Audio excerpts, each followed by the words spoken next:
भवानी अष्टकम्।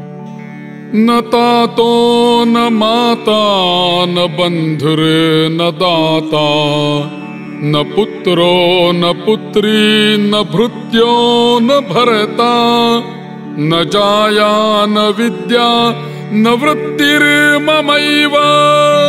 गतिस्त्वं गतिस्त्वं त्वमेका भवानी। भवाब्धावपारे महादुःखभीरुः, पपातप्रकामी प्रलोभी प्रमत्तः, कुसंसारपाश प्रबद्धः सदाहम्। गतिस्त्वं गतिस्त्वं त्वमेका भवानी। न जानामि दानं न च ध्यानयोगम्, न जानामि तन्त्रं न च स्तोत्रमन्त्रम्, न जानामि पूजां न च न्यासयोगम्। गतिस्त्वं गतिस्त्वं त्वमेका भवानी। न जानामि पुण्यं न जानामि तीर्थं, न जानामि मुक्तिं लयं वा कदाचित्, न जानामि भक्तिं व्रतं वापि मातर्। गतिस्त्वं गतिस्त्वं त्वमेका भवानी।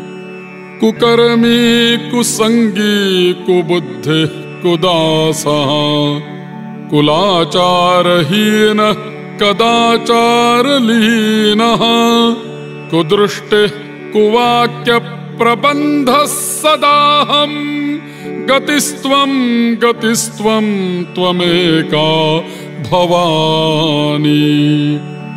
प्रजेशं रमेशं महेशं सुरेशं, दिनेशं निशीथेश्वरं वा कदाचित्, न जानामि चान्यत् सदाहं शरण्ये। गतिस्त्वं गतिस्त्वं त्वमेका भवानी। विवादे विषादे प्रमादे प्रवासे, जले चानले पर्वते शत्रुमध्ये, अरण्ये शरण्ये सदा मां प्रपाहि। गतिस्त्वं गतिस्त्वं त्वमेका भवानी।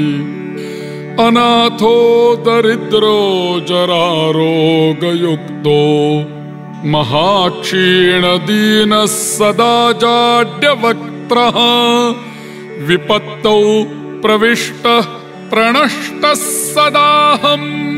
गतिस्त्वं गतिस्त्वं त्वमेका भवानी।